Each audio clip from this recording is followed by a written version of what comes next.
এই সাথে আমরা যারা জাতীয়তাবাদী বিশ্বাসে আমরা যারা জিয়াউর রহমান বেগম খালেদা জিয়া তারেক জিয়ার নেতৃত্বে আমরা যে দল করি সেই দলের আদর্শ নিয়ে সেই দলের যে আদর্শ মাদকমুক্ত সমাজ করা, নৈরাজ্য দূর করা এবং অন্যান্য যে সমস্ত অন্যায় অত্যাচার আছে তার বিরুদ্ধে প্রতিবাদ, তারই প্রতিবাদ স্বরূপ আমরা গোলাকান্দালের জনগণ, গোলাকান্দালের আমরা নেতৃবৃন্দ সবাই মিলেমিশে যে অক্লান্ত পরিশ্রম করে আমরা যে আজকে উদ্বোধনী যে অনুষ্ঠানটি করলাম, এটা একটা গোলাকান্দালবাসীর জন্য সতর্কবার্তা। আমরা এই সতর্কবার্তা দিতে চাই যে গোলাকান্দালে আর কোনোদিন মাদক নৈরাজ্য হয়ে গেলে চলবে না।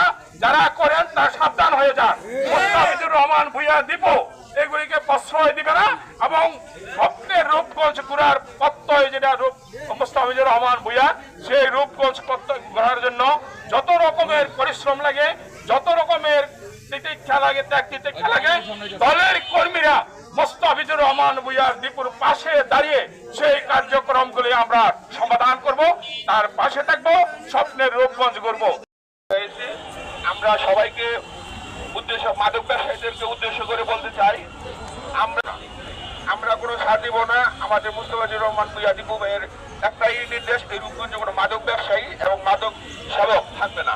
এ বলে আমার বক্তব্য শেষ করি। আসসালামু আলাইকুম। এটা হচ্ছে সমাজের মধ্যে যে সমস্ত নৈরাজ্য আছে, বিশেষ করে মাদক, সন্ত্রাস এবং অন্যান্য যে স্বপ্নের মানুষ হয়ে আগামীকে রূপগঞ্জ করার মোস্তাফিজুর রহমান ভূঁইয়ার স্বপ্নের রূপগঞ্জ করার প্রত্যয়ে আমরা এগিয়ে ভূঁইয়ার দীপুর কথা যদি আমার নিজস্ব কোনো লোক হয়, আমার নিজস্ব কোনো আত্মীয় হয়, তাকেও ছাড় দিব। সুবাদে এখন সময় হয়েছে রূপগঞ্জ থেকে এই অন্যায় অবিচার মাদক সন্ত্রাস দূর করা। আমরা চাই, তাদেরকে সাবধান করে দিচ্ছি। আমরা বিগত দিনেও সাবধান করেছি, কিন্তু আজকের সাবধানতা অন্যরকম। যদি আজকের দিনের পর থেকে আপনারা